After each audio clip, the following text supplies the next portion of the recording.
दही वाली मंगमा। मंगमा बरसों से हमें बारी से दही दिया करती है। बेंगलुरु की तरह दूसरे शहरों में रोज़ आकर दही देना और महीने के बाद पैसे लेने को बारी कहते हैं, पर लगता है कि बेंगलुरु में ऐसी बारी का रिवाज नहीं। आम तौर पर जब भी मंगमा हमारे मोहल्ले में आती तब वह हमारे घर आकर दही लोगी माँ जी बहुत बढ़िया है कहती। हमें आवश्यकता होती तो हम ले लेते और उस दिन के भाव के अनुसार उसके पैसे दे देते या अगले दिन चुका देते। यह हमारी उसकी बारी की रीति है। वह अवलूर के पास किसी गांव की है। उसके गांव का नाम शायद वेंकटपुर या कुछ ऐसा ही है। आते समय हमारे मोहल्ले से होकर ही आना पड़ता है और जाती बार भी हमारी तरफ से ही जाना होता है। मैं उससे ज़रा अच्छी तरह बात करती हूँ, इसलिए कभी कभी गांव से आते समय और सारा दही ख़त्म करके जाते समय दोनों बार मेरे पास आ जाया करती। आकर आंगन में थोड़ी देर बैठती, सबसे बातें करती, पान सुपारी खाती। ना रहने पर कभी कभी हमसे पान सुपारी मांग कर खाकर गांव जाती। ऐसे मौके पर यदि मेरे पास समय होता तो वह अपना दुख सुख भी बताया करती। मुझसे भी सुख दुख पूछती। मुझे भला क्या सुनाती? यही कि बिल्ली ने दूध पी लिया, चूहे ने कुम्हारे में छेद कर दिया। जब वह दुनिया ही ऐसी है कहकर अपने अनुभव की बातें सुनाती। बाद में यह भी कहती कि इस दुनिया में किस ढंग से चलना चाहिए। मंगमा मुझे अच्छी लगती। मुझमें और उसमें बहुत घनिष्ठता हो गई है। कई एक महीने पहले की बात है। मंगमा ने सवेरे सवेरे आवाज़ लगाई, दही लोगी माँ जी? मैं भीतर कुछ कर रही थी। मेरा बेटा बोला, हाँ लूँगा, और पास आकर दही दो कहकर उसने हाथ फैलाया। मंगमा ने मटकी से थोड़ा गाढ़ा गाढ़ा दही निकालकर उसकी हथेली पर डाल दिया और बोली, जरा जाकर माँ जी को जल्दी से भेज दो, मुझे जाना है। इतने में मैं आ गई। मंगमा बोली, माँ जी, सोने जैसा बेटा पैदा किया है। जैसे गुण तुम्हारे हैं वैसे ही उसे मिले हैं। पर इन सब से क्या, लड़के के बड़े होने की देर है, फिर तो पता ही नहीं कैसे बहू आएगी। अब जो बच्चा अम्मा अम्मा करता पीछे पीछे घूमता है उसे ही यह बात पता नहीं होगा कि अम्मा जिंदा है या मर गई। मैंने पूछा, मंगमा क्या हो गया? बेटे ने तेरी बात नहीं मानी क्या? वह फिर से बोली, छोड़िए माँ जी, भावरे लेकर आया। पति ही जब बात नहीं पूछता तो बेटा क्या सुनेगा। इस पर मैंने पूछा, तेरे घरवाले ने तेरी बात नहीं मानी क्या? यह कहने लगी, अरे माँ जी, मेरे भाग में एक अच्छी धोती नहीं थी, किसी और ने पहन ली। वह साड़ी के चक्कर में उसी के पीछे लग गया। जो भी हो, वह समझता रहा मेरा घर है, मेरी घरवाली है, इसलिए मैं भी चुप रही कि घरवाला तो है। सच कहती हूँ, अमृत बेचती रही, पति खा गई। पता नहीं मेरे नसीब में क्या क्या लिखा है। पर आपको एक बात कहती हूँ, ध्यान रखिएगा। घरवाला जब घर आए तो अच्छी तरह कपड़े लत्ते पहन कर घूमा कीजिए। मर्दों का मन बड़ा चंचल होता है, उनकी पसंद की सारी ब्लाउज पहनकर घूमा कीजिए। फूल इत्र आदि लगाकर उनके मन को बस में करना चाहिए। आपने जो साड़ी पहन रखी है काम धंधों के लिए ठीक है, पर जब घर में अकेली रहती है तब के लिए ये ठीक है। शाम के समय एक बढ़िया साड़ी पहनकर रहना चाहिए। मुझे ज़रा हंसी आई, लेकिन ऐसा लगा कि अनुभव से कितनी बड़ी बातें कह रही है। साथ ही यह दुख भी हुआ कि उस अनुभव के पीछे दुख छुपा है। मैं बोली, हाँ मंगमा, तुम्हारी बात 16 आने सच है। बाद में मंगमा बोली, देखिए माँ जी, आदमी को ढंग से बस में रखने के लिए 3-4 गुर हैं। कुछ लोग कहते हैं कि टोना टोटका करो या जड़ी बूटी खिला दो। अरे कहावत है, दवा करने से तो मसान ही जगता है। ऐसे लोगों को बातें नहीं सुनानी चाहिए। कोई ना कोई स्वाद की चीज़ें बना कर दीजिए। आँखों को तृप्त करने को अच्छी तरह से कपड़े लत्ते पहन ओढ़ कर दुखी रहने पर भी हंसकर बातें कीजिए। घर के लिए जो चाहिए एक बार खूब मंगवा लीजिए, पर बार बार मत मांगिए। पैसा पैसा जोड़कर ज़रूरत पड़ने पर 1-2 रुपये उन्हें थमा देना चाहिए। ये है सबसे बड़े टोने टोटके। घरवाली ऐसा करे तो घरवाला घर में कुत्ते की तरह रहता है। अगर ऐसा ना करे तो गलियों में भटकता है। मुझे मंगमा की बात के चमत्कार से आश्चर्य हुआ। 2 इधर उधर की बातें करके मैंने उसे घर भेज दिया। कोई 15 दिन पहले जब मंगमा घर आई तो लगा कि वह बहुत दुखी है। मैंने पूछा, क्यों मंगमा, ऐसी क्या क्यों हो? वह बोली, क्या बताऊं माँ जी, ऐसा लगता है मेरी किसी को भी ज़रूरत नहीं। यह कहकर उसने अपने पल्ले से आंसू पोंछे। मैंने पूछा, क्या हुआ? बेटे ने कुछ कह दिया? उसने कहा, हाँ माँ जी, कुछ ऐसा ही हो गया। बहू ने किसी बात पर पोते की खूब पिटाई कर दी। तो मैंने कहा, क्यों रे राक्षसी, इस छोटे से बच्चे को क्यों पीट रही है? मेरे ऊपर चढ़ बैठी। खूब सुनाई उसने। जब मैंने भी उससे कह दिया, मैं तेरे घरवाले की माँ हूँ, तू मुझसे इतनी जवान लड़ा रही है, आने दो उसे। वह महाराजा घर आया, उससे मैं बोली, देख भैया, इसने बेमतलब मैं अनजान बच्चे को इतनी ज़ोर से पीटा। मैंने मना किया तो मुझे ही चार सुनाती है। तू जरा अपने घरवाले को अकल सिखा। इस पर बोली, मुझे क्या सिखाएंगे? लड़का अगर कुछ उधम करता है तो उसे मना करने का हक मुझे नहीं। तुमने जैसे उन्हें पैदा किया वैसे ही मैंने भी पैदा किया, मुझे क्या अकल सिखाने चली? जो भी हो माँ जी, वह उसकी घरवाली है, मैं माँ हूँ। उसे कुछ कहा तो पलटकर जवाब देती। मुझे कहे तो मैं क्या कर सकती हूँ? इस पर वह बोला, हाँ माँ, वह अपने बेटे को मारती है तो तुम क्यों उसके झगड़े में पड़ती हो? तुम मुझे दंड दो। तब मैंने कहा, क्या रे, मुझसे गलती ही हुई। मुझे बहुत गुस्सा आया माँ जी, बात मेरे मुंह से निकल ही गई। क्या कहता है रे, बीबी ने तुझ पर जादू फेरा है। वह बच्चे को पीटे तो ठीक है और मुझे गाली दे तो भी ठीक है। बहुत अच्छे, कल वह कह दे माँ को निकाल तो तू बाहर निकाल करेगा। इस पर वह बोला, और क्या किया जा सकता है माँ? अगर तुम ये कहो कि घरवाली रहेगी तो मैं नहीं रहती और मैं रहूँगी तो घरवाली नहीं रह सकती, तो इस बेचारी को सहारा कौन दे? मैंने पूछा, मुझे बेसहारा का क्या मानेगा? तब उसने कहा, तुम्हारा क्या है माँ? तुम्हारे पास गाय बैल है, पैसा है, तुम्हें क्या है? मैं पाल सकता हूँ। मैंने पूछा, तुम्हारा कहना है कि मैं अलग हो जाऊँ? इस पर उसने साफ कह दिया, तुम्हारी मर्जी। अगर तुम अलग होना चाहती हो तो रोकूंगा नहीं। मैं तुम्हारे झगड़ों से तंग आ गया हूँ। इस पर मैंने कहा, अच्छी बात है बेटा, आज दोपहर से मैं अलग हो जाती हूँ। तुम अपनी घरवाली के साथ सुख से रहो। फिर दही लेकर चली आई माँ जी। उसे पैसे दिए और कहा, जाने दो मंगमा, घर जाओ, ठीक से रहो, सब अपने आप ठीक हो जाएगा। अगले दिन मंगमा आई तो पिछले दिन जैसे दुखी नहीं दिख रही थी, लेकिन मन पहले की तरह हल्का नहीं था। मैंने पूछा, झगड़ा निपट गया कि नहीं? इस पर उसने जवाब दिया, वह निपटने देगी क्या? कल दही बेचकर गई तो मेरे बर्तन भांडे अलग रखे दिए थे।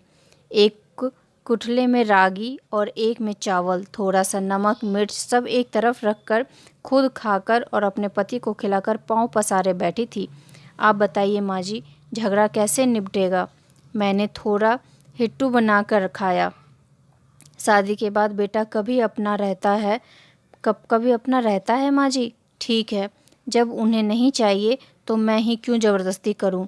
अलग ही रहने लगी माँ जी।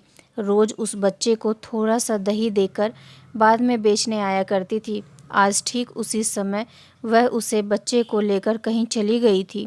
मैं जानती हूँ कि उसकी यह चाल है कि मैं उस बच्चे से बात ना कर पाऊँ।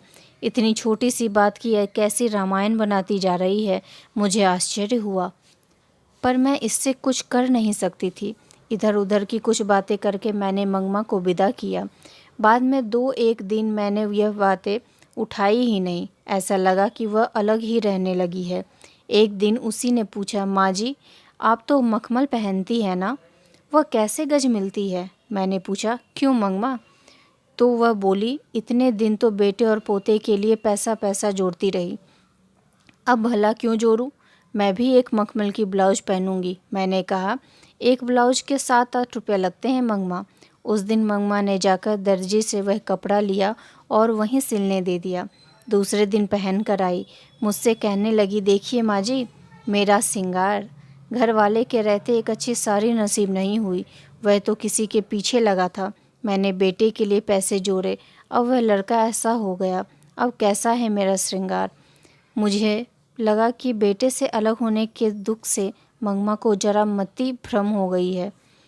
जब ज़्यादा दुख आ जाता है तब हर किसी को ऐसा ही होता है। मैंने कुछ ना कहा, पर सोचा इस जैकेट के कारण उसे किसी दूसरे से झगड़ा मोल लेना पड़ेगा। उनके गांव का एक लड़का बेंगलुरु में पढ़ रहा था। वह फिरंगियों की तरह अथवा पढ़े लिखे हम जैसों की तरह जरा नफ़ा सच से कॉलर टाई पहनता था, जरा शौकीन था। उसने एक दिन मंगमा को देखकर पूछा, क्या बात है अम्मा, एकदम मखमल की जैकेट ही पहन ली तुमने?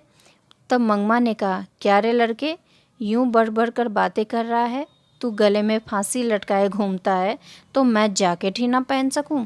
दोनों में तू मैं हो गई। पास खड़े 4 लोग हंस पड़े। अगले दिन मंगमा ने ही यह बात मुझे सुनाई। दूसरे की बातों तो दूर, उस बहू ने भी मंगमा को सुनाते हुए कहा था, बहू को एक जैकेट सिला कर नहीं दी, सास अलग हो गई और जब मखमल की जैकेट पहनने लगी है। मंगमा ने ब्याह में बहू को कर्णफूल, कड़े, झुमकी, कान की जंजीर, कंठी और तगड़ी सब दिया था। बाद में भी साल के साल कोई ना कोई गहना बनवा देती थी। वह तो बहू को याद नहीं रहा। मंगमा उसकी बात सुनकर 1-2 बार तो चुप रही, बाद में वह अपने को रोक ना पाई।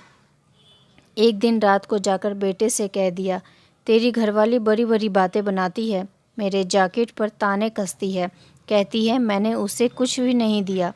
क्या मैंने कुछ नहीं दिया? करे, कर्णफूल, झुमकी, पदक, क्या यह सब मेरे दिए हुए नहीं हैं? बहू ने पति को बोलने का मौका ही नहीं दिया। वही बोली, अब तो घरवाला भी नहीं, ऊपर से बुढ़िया भी हो गई हो, अब कर्णफूल और तगड़ी पहनोगी? ले जाओ, पहन लो। बैठे पति ने उससे कहा, क्यों री, तू बकवास किए जा रही है? फिर माँ से बोला, माँ, मैं तुम लोगों का झगड़ा पसंद नहीं करता, अगर तुम्हें चाहिए तो सारे जेवर ले जाओ। मंगमा बोली, माँ जी, रास्ता चलने वाले भी इस तरह से बात नहीं करते, चाहिए तो जेवर लेकर चली जाओ। कहकर उसने सारा दोष मुझ पर ही मर दिया। अब यह जन्म किस लिए? यह सुनकर मुझे बड़ा दुख हुआ, वह भी इसलिए कि बुढ़िया ने अपने पोते को पीटने से मना किया था। भला यह सब क्या हो रहा है? बात मुझे बाद में समझ आई। जहाँ भी देखो झगड़े का कारण ऐसा ही होता है। जब कोई एक दूसरे को पसंद नहीं करता तब छोटी बातें भी बड़ी हो जाती है। बेकार के झगड़े उठ खड़े होते हैं, उससे संबंधित लोग सभी को बेहिसाब दुख उठाना पड़ता है। कुछ दिन बाद एक दिन मंगमा बोली, माँ जी, आप बहुत भली हैं, मेरे पास थोड़े से पैसे रखे हैं, उसे कहीं बैंक में रखवा दीजिए। उन पर कई लोगों की आंखें लगी है। मैंने पूछा, ऐसा क्या हो गया? वह बोली, माँ जी, कल ही की बात है, हमारे गांव में रंगप्पा नाम का एक आदमी है। वह कभी कभार जुआ उआ खेलता है, बड़ा शौकीन तबीयत का है। मैं तब दही लेकर आ रही थी तो कहीं से टपक पड़ा और पूछने लगा, क्यों मंगमा, अच्छी तो हो? मैंने कहा, क्या अच्छा क्या बुरा, जो है तुम्हें पता है। वह बोला, हाँ भाई, तुम्हारा कहना ठीक है। आज के ज़माने में भला कौन सुखी है? आजकल के लड़कों की जवान का क्या ठिकाना। हमारी उम्र के लोगों को तो बस देखते रहना ही पड़ता है, और कर भी क्या सकते हैं। वह वैसे ही साथ चल आया। रास्ते में अमराई का कुआं है, वहाँ से गुजरते समय मुझे डर सा लगा। मैं सोचने लगी, पता नहीं यह क्या कर डाले। आंटी में काफ़ी पैसे थे, कहीं इसी के लिए तो पीछे पीछे नहीं आया। वह बोला, जरा चूना दोगी? मैंने दे दिया। वह लेकर चला गया। आज भी आते समय वहीं आकर मिला। माँ जी इधर उधर की बातें करता फिरता बीच में बोला, मंगमा, मैं जरा तकलीफ़ में हूँ, थोड़ा सा कर्ज दोगी? इस बार रागी बेचते ही लौटा दूंगा। मैं बोली, अरे भैया, मेरे पास पैसे कहाँ हैं? तब वह कहने लगा, जाने दो मंगमा, क्या हमें पता नहीं पैसे को यहाँ वहाँ गाड़ कर रखने से भला क्या मिलता है। फिर थोड़ी देर बाद वही बोला, तुम्हारा बेटा तुम्हारे साथ रहता तो मैं उससे कर्ज नहीं मांगता। मैं जानता हूँ तुम अपनी बहू के लिए कोई ना कोई चीज़ बस बनवाती रहती थी। अब वह बात तो नहीं रही। देखिए माँ जी, औरत अगर अकेली हो जाए तो लोगों की आंखें उसकी तरफ लग जाती है। मैंने कोई बात नहीं की। मैंने उससे कोई बात नहीं की। दूसरे दिन मंगमा ने दही लेने के बाद आंटी से एक थैली निकाली और कहने लगी, माँ जी ज़रा भीतर चलो, गिन लो। मैं बोली, मैंने अभी उनसे पूछा नहीं, अभी रखे रहो, फिर ले आना। मंगमा कहने लगी, मुझे बहुत डर लगता है माँ जी। आज भी रंगप्पा आया था अमराई के पास तक। कहने लगा, ज़रा बैठो मंगमा, ऐसी जल्दी क्या है? मेरे पास ये पैसे भी थे। मेरा दिल जोर से धड़कने लगा। अगर मैं नहीं रुकती तो वह जबरन बाँह पकड़कर बैठा लेता। इस डर से बैठ गई। दुनिया जहाँ की बातें करता रहा। बाद में मेरा हाथ पकड़कर बोला, मंगमा तुम कितनी अच्छी हो। जवानी में भी घर वाले ने मेरा इस तरह हाथ नहीं पकड़ा था। बाद में मैं भी किसी और से ना इस हाथ को नहीं पकड़वाई। आज इतने आज उसने आकर मेरा हाथ पकड़ लिया। मैंने हाथ छुड़ा लिया और पूछा, क्या बात है रंगप्पा, आज बड़े रंग में हो? मेरा अच्छापन देखने को तुम मेरे घर वाले हो क्या? कहते हुए उठकर तेजी से चली आई। माँ जी, कल उसने पैसे मांगे थे, आज उसने पान मांगा। जिसने मड़वे के तले बैठकर मोर बांधकर गठबंधन करके मेरा हाथ थामा, वह तो कभी का चला गया। भरी जवानी में घरवाले ने मुंह मोड़ लिया। कोई और होती तो यह सोचकर खुश हो जाती कि घरवाले ने तो पसंद नहीं किया, पर कोई तो पसंद करने वाला मिला। पर मैंने अपना धर्म नहीं छोड़ा। इस बदमाश ने आकर मेरा हाथ घरवाले से भी ज़्यादा हक से पकड़ लिया था। मुझे लगा कि बेचारी का जीवन बेकार ही दुखी में होता जा रहा है। इसलिए मैंने कहा, यह सब फजीहत काहे का मंगमा, चुपचाप जो हुआ उस पर मिट्टी डालकर बेटे के साथ क्यों नहीं रह जाती? मैं तो रह जाऊंगी माँ जी, पर वह रहने दे तब ना। बेटे से यह सब बात बता दो। हाय राम, हो हल्ला करके मेरी बहू तो मुझे जाती से ही बाहर कर देगी। मुझे देर हो रही है माँ जी, चलती हूँ, कल उनसे पूछ कर रहिएगा। कहकर मंगमा चली गई। 1 घंटे बाद फिर आकर बोली, माँ जी आज एक बात हो गई। मैंने कहा, क्या? मिठाई लेकर टोकरे में रख ली थी। मंगमा ने पहले ही बताया था कि उसके पोते को उसके पास वह आने नहीं देती, इसलिए मुझे यह समझ में ना आया कि बच्चा कौन सा है। मैंने पूछा, किस बच्चे के लिए? और कौन सा बच्चा माँ जी? मेरा पोता ही तो। तुम्ही ने तो कहा था कि वे तुम्हारे पास नहीं आने देती। उसकी माँ तो मना कर रही थी, पर बच्चा क्या रुक सकता है?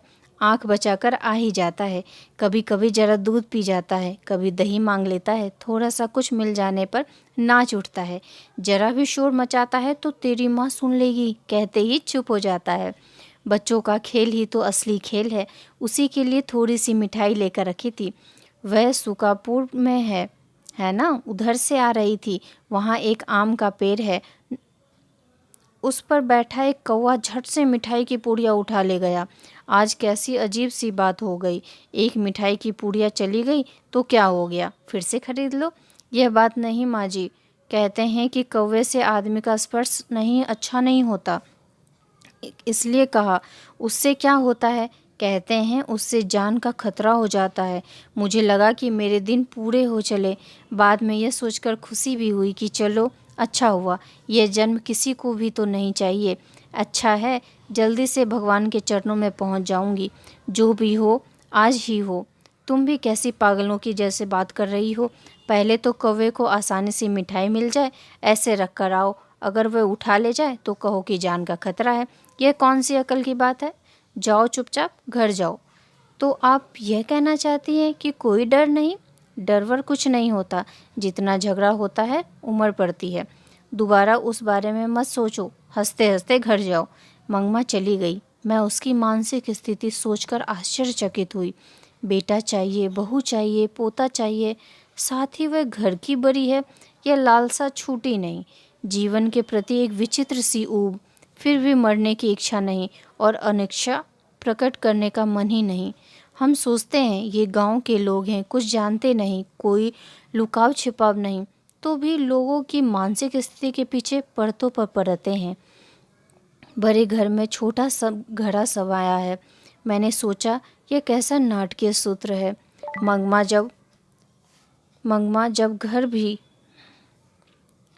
जब फिर से घर आई तो उसने एक समाचार दिया। अब पोता अपने माँ बाप को छोड़कर उसके पास आ गया। वो बहुत खुश थी। उसके साहस की प्रशंसा करते हुए बोली, बीते भर का छोड़ा है, माँ को छोड़कर चले आने का मतलब क्या है? कल दोपहर को आए लड़के ने कह दिया, फिर से माँ के पास नहीं जाऊँगा। इतने दिन चोरी चोरी आया करता था। जब वह घर नहीं पहुँचा तो माँ ने आकर शोर मचाया, पीटने की धमकी दी। मैं नहीं जाऊँगा कहकर वह मेरी टांगों पकड़कर खड़ा हो गया और कोई चारा न देखकर मैंने कहा, जा बेटा। उसके बाप ने भी जा आकर बुलाया, पर मैं नहीं जाऊँगा कहकर वो मेरे पास ही रह गया। माँ जी 10 दिन से अकेले घर में सोती थी। जरा डर भी लगता था। जो भी हो, मर्द का बच्चा है। देखो भगवान ने उसको कैसी अकल दी। जवान बेटे ने मुंह मोड़ लिया और यह बीते भर का पोता, मैं तो हूँ, तुम चिंता मत करो कहकर आ ही गया। बहू ने तो सारी रात महाभारत मचाया। लाख जोर लगाने पर भी वह नहीं गया। सुबह यहाँ आते समय तू अकेला कैसे रहेगा कहकर उसे उसकी माँ के दरवाजे पर ले जाकर खड़ा किया। जब वह भीतर चला गया तब मैं यहाँ आई हूँ। अब अगर वह बच्चे को पीटे तो क्या करूँगी? अरे माँ जी, क्या उसे इस बात की खुशी नहीं होगी कि बेटा एक बार तो घर आया है? पास रहे तो मारने को मन करता है। देखो माँ जी, जब हम इकट्ठे थे तो मुझे कभी यह नहीं लगा कि मेरी बहू सुंदर है। अब दूर से देखती हूँ तो उसकी भौहें चढ़ी रहती है, वैसे बड़ी सुंदर दिखाई देती है। इसलिए तो मेरा बेटा उस पर लट्टू है। वह भी ऐसा ही है। तब यह पता नहीं था चलता था कि कब घर आता है और कब खेत पर जाता है। अब मैं घर के दरवाजे पर बैठी यह देखती रहती हूँ, इतनी जल्दी क्यों चला गया, इतनी देर तक क्यों नहीं आया। माँ जी, उसे भी तो ऐसा लगता होगा ना। यदि वह पीटेगी तो कल दही बेचने निकलूँगी तो अपने मेरे साथ ही चला आएगा। 9 महीने पेट में रखकर पीड़ सहकर पैदा किए बच्चे को छोड़ देगी क्या? मुझे यह सोचकर आश्चर्य हुआ कि यह कितनी दूर तक सोचती है। मुझे लगा कि कुछ दिनों में उनका झगड़ा निपट जाएगा और सभी सुखी से रहेंगे। ऐसा भी हुआ भी ऐसा ही। 2 दिन बाद लड़का माँ के पास गया और उसके दूसरे दिन ही दादी के साथ मैं भी बेंगलोर जाऊंगा कहकर जिद पकड़ ली। बेचारी बुढ़िया के लिए सिर पर दही की मटकी वाला टोकरा और गोद में पोते को लेकर 3 मील चलना असंभव था। उसकी समझ में ना आया कि क्या करे। बेटे और बहू ने आकर समझाया, उस दिन हमसे गलती हो गई। तुम भी गुस्सा करके यूं रहोगी तो कैसे चलेगा माँ। गांव के 4 बड़े बूढ़ों ने भी ऐसे समझाया। वह भला क्यों अपना बड़प्पन खोती। मंगमा अपनी इच्छा से ही फिर खुशी खुशी अपनी बहू के साथ रहने लग गई, परंतु पोता तो दादी के पास ही रहने की जिद पकड़े बैठा था। इसलिए एक नया प्रबंध शुरू हुआ। शुरू से ही दूध दही का व्यापार मंगमा के हाथों में था। बहू के आने पर मंगमा भी उसे अपने हाथ से में ही रखा। जब कोई बहू बनकर आती है तो घर के खाने पकाने की जिम्मेदारी भी उस पर पड़ती है। वास्तव में यह बात सही थी। दही बेचने पर 4 पैसे हाथ में आते थे। अब पोते ने सदा दादी के पास रहने की हट पकड़ी थी। बहू बोली, इतनी धूप में इस उम्र में तुम कैसे बाहर जाती हो? भला कितने दिन तक ये काम कर सकोगी? घर में ही खाना पीना बनाकर मालकिन की तरह रहो। दही बेचने का काम अब मैं देख लेती हूँ। ठीक है, कह दिया। साथ ही यह भी कहा कि कभी कभार मैं चली जाऊँगी, रोज़ जाने का काम तुम ही करो। एक दिन सास बहू दोनों आई। एक की गोद में बच्चा था, दूसरी के सिर पर मटकी वाला टोकरा। यही है माँ जी मेरी बहू। बुढ़िया बेचारी अकेली क्यों रहे, सोचकर इसने फिर से मुझे अपने साथ बुला लिया। साथ ही यह भी कहा कि तुम बेकार में धूप में मत घूमो। मैंने भी मान लिया। आगे से यही दही बेचने आएगी। यह बताकर मंगमा ने बहू को हमें दिखा दिया। मैंने सास और बहू से बात करके और संयम से काम लेना चाहा, कहकर दो बातें अकल की समझाकर दोनों को पान सुपारी देकर भेज दिया। आजकल वह बहू ही दही लाया करती है। सास के बारे में इतना सब सुना, अब बहू क्या कहती है यह जानने की उत्सुकता मुझे थी हुई। इसलिए एक दिन मैंने कहा, अरे नजमा, तू तो बड़ी समझदार है, पर क्या सास को निकाल देना ठीक है? सास को निकाल देने को मैं क्या राक्षसी हूँ माँ जी? सास हो जाने का मतलब सब बात उनकी ही रहनी चाहिए क्या? अपने बेटे को मर्द भी ना माने तो वह नामर्द नहीं हो जाएगा? यह मेरा घरवाला है, मैं उसकी पत्नी हूँ, भला मैं घर कैसे चलाऊँ? यह ठीक है कि उन्होंने जन्म दिया, पाला पोसा, चाहे तो वही अपने बेटे पर अपना हक रखे, मैं चुप रहूँगी, पर मैं अपने बेटे को भी मार नहीं सकती, तो मैं कहाँ की बहू रही? बेटा तुम्हारा है, यह जताने को पीटना जरूरी है क्या? मारना प्यार करना तो चलता है, पर जब मारने पर पूछती हूँ कि क्यों मारती है, तब प्यार करने पर क्यों नहीं पूछती? इसलिए इन सब से कौन माथापच्ची करे? मेरा बेटा मेरा है, मेरा पति मेरा होना चाहिए। बहू होकर मैं अगर एक बात ना कह सकूं, एक थप्पड़ ना लगा सकूं, तो मेरा घर चलाना किस काम का? मुझसे मंगमा ने जब अपनी बात सुनाई थी तब लगा था कि उसकी बात सही थी। अब इसने अपनी बात कही तो लगा कि इसकी भी बात सही है। मैंने पूछा, तो अब तुम्हें घर से कुछ छूट मिली है क्या घर में? अब पहले से ज़रा ठीक है, जो भी हो ज़रा संभल कर चलना ही पड़ता है। अगर झगड़ा करूं तो मेरी सास पता नहीं किसे सारा पैसा दे डाले। हमारे गांव में रंगप्पा नाम का एक आदमी है। जब मेरी सास अलग थी तब उसने मेरी सास से कर्ज मांगा, वह देने को तैयार हो गई थी। यह रंगप्पा से ही पता चलता था। तब मैंने बच्चे को सिखाया, तू अपनी दादी के पास चला जा, वह मिठाई देगी, हमारे घर कदम मत रखना। झगड़ा किसी तरह निपटाने को मैंने ये सब किया माँ जी। तो पोता दादी के पास अपने आप नहीं गया, बच्चा भी गया, मैंने भेज भी दिया माँ जी। यह सब बताने की बातें थोड़ी है, आदमी लोग यह सब कहाँ समझते हैं। मुझे ऐसा लगा कि मंगमा भी अकल से कुछ काम नहीं ली। उस घर में अब सास और बहू में स्वतंत्रता की होड़ लगी। उसमें माँ बेटे और पति पत्नी है। माँ बेटे पर से अपना हक नहीं छोड़ना चाहती, बहू पति पर अधिकार जमाना चाहती है। यह सारे संसार का ही किस्सा है। इसकी हार जीत क्या होगी यह कहा नहीं जा सकता। पानी में खड़े बच्चे का पाँव खींचने वाले मगरमच्छ की सी दशा सी बहू की है, ऊपर से बाहें पकड़कर बचाने की सी दशा माँ की है। बीच में बच्चे की चेष्टा करने वाले को कष्ट होता है। गांव में यह बात दही बेचने वाली मंगमा के घर में है, तो शहर में दही लेने वाली मंगमा के घर में भी है। यह नाटक चलता ही रहता है। इस नाटक का कोई अंत नहीं है।